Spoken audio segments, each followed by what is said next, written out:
नमस्कार। धनबाद में प्रिंस खान गिरोह के 12 सदस्य गिरफ्तार। बताते चले कि धनबाद पुलिस ने एक बड़ी कार्रवाई करते हुए कुख्यात प्रिंस खान गिरोह के 12 सदस्यों को उसके दाहिने हाथ सैफी उर्फ मेजर के साथ गिरफ्तार किया है।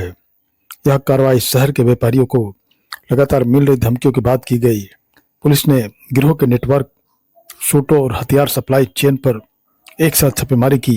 मामले को लेकर जिला कलेक्ट्रेट सभागार में सोमवार के दिन आयोजित प्रेस वार्ता में वरिष्ठ पुलिस अधीक्षक प्रभात कुमार ने गिरफ्तारी की पुष्टि की। उन्होंने बताया कि 12 से 13 अक्टूबर की शाम को मिली खुफिया सूचना के आधार पर कई टीमों ने एक संयुक्त अभियान चलाया और अपराधियों को उस समय पकड़ा जब वे हथियारों के साथ कहीं किसी अपराध को अंजाम देने की फिराक में थे। पूछताछ में आरोपियों ने 9 सितंबर को राजगंज पेट्रोल पंप पर हुई गोलीबारी में शामिल होने की बात स्वीकार की है। पुलिस ने गिरफ्तार आरोपियों से कई हथियार, विस्फोटक और अन्य आपत्तिजनक सामान बरामद किए हैं। बरामद साक्ष्य विभिन्न थानों में दर्ज मामलों से जुड़े पाए गए।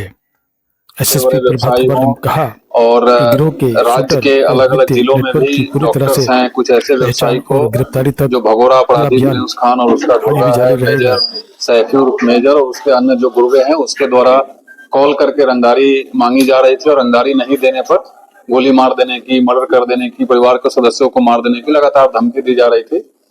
और इसी क्रम में पिछले महीने 9 सितंबर को राजगंज स्थित एक पेट्रोल पंप पे फायरिंग भी की गई थी और फायरिंग करने के बाद जिम्मेदारी भी ली गई थी कि ये फायरिंग रंगदारी मांगने के लिए किया गया, रंगदारी नहीं दिया गया इसलिए फायरिंग किया गया और इस जिला के अन्य व्यवसायियों को भी दिया गया था धमकी।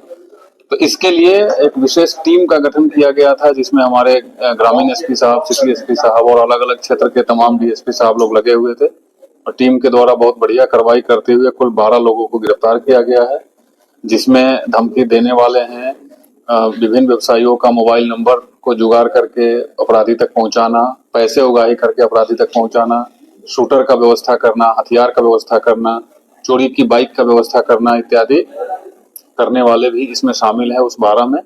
इसके अलावा एक ऐसा भी ग्रुप है जो अवैध तरीके से उगाही किए हुए पैसे को विभिन्न सीएसपी संचालक के माध्यम से या फिर साइबर कैफे के माध्यम से अपराधियों तक या उसके रिश्तेदारों तक या जहां से शूटर वेपन्स खरीदते थे वेपन के खरीदने वालों को या जो शूट किया उसका जो मेहनताना जिस पे फिक्स होता था वो सबको पहुंचाते थे इस पैसे को, तो उन लोगों को भी गिरफ्तार किया गया है।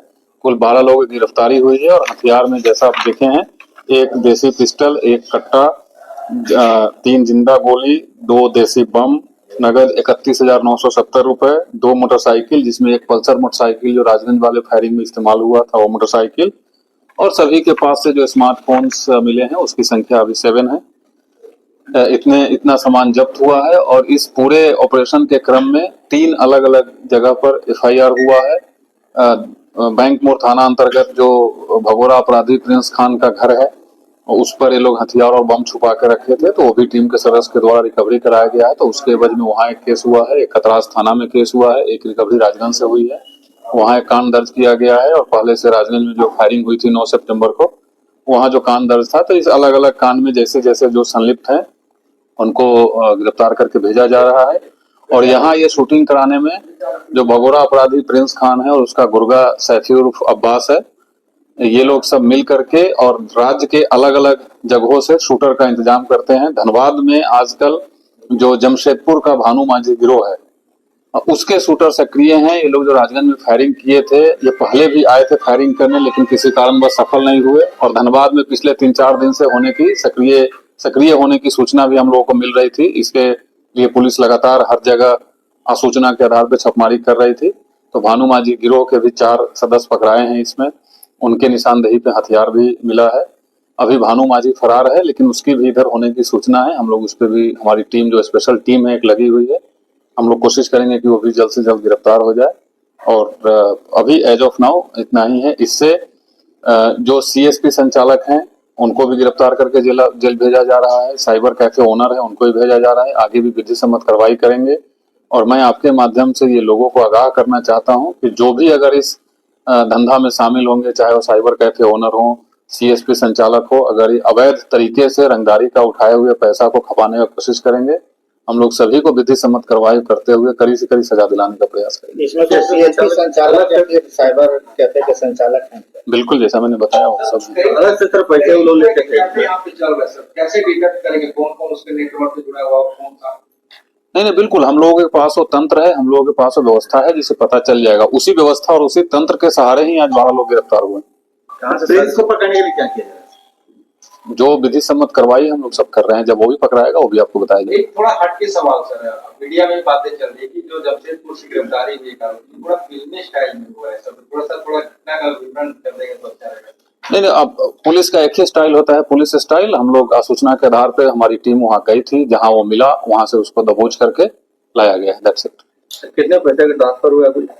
वो सारा डिटेल्स हमारे पास है। जो मोबाइल मिले हैं उस सारे मोबाइल में चैट्स डिलीटेड थे, उसको हम लोगों ने तकनीकी सहयोग से सारे चैट्स रिकवर किए हैं। लगभग 150 पन्ने का चैट्स हम लोगों को मिला है। उसमें बहुत सारी अहम जानकारी है। इस जिला के कौन से व्यवसायी हैं जो अभी भी पैसा पहुंचा रहे हैं, उसकी भी जानकारी हम लोगों को मिली है। किस अकाउंट में पैसा जाता है, कैसे हवाला के माध्यम से पैसा जाता है, यहाँ से उगाही किया हुआ पैसा यहीं अलग अलग राज्य में अलग अलग शहर में इंडियन रुपये में ट्रांसफर की जाती है, और उनके कोई रिश्तेदार या दोस्त जो यूएई में काम कर रहे हैं तो उनसे वहाँ के करेंसी में पैसा लिया जाता है। तमाम अहम जानकारी हम लोगों को मिली है। यहाँ पैसा कैसे हैंडओवर किया जाता है, ये 3 लेयर में लोग काम करते हैं। व्यवसायी पैसा एक आदमी को देता है, फिर वो दूसरे आदमी को देता है, और तीसरा आदमी सीएसपी संचालक या साइबर कैफे के माध्यम से पैसा ट्रांसफर करता है। सारे लेयर्स की हम लोगों को पता चल गया है।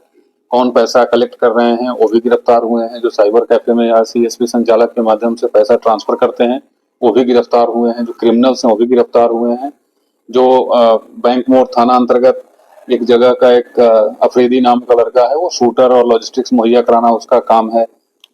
बाइक मुहैया कराना एक दूसरे अपराधी का काम है, वो लोग भी गिरफ्तार हुए हैं। बाइक भी जब्त किया गया है। तो ऐसे, और इसके बाद हम लोगों को इतनी जानकारी मिली है कि अभी टीम, ये जो ऑपरेशन है ये अभी आज खत्म नहीं हो रहा है, ये लगातार ऑपरेशन जारी रहेगा।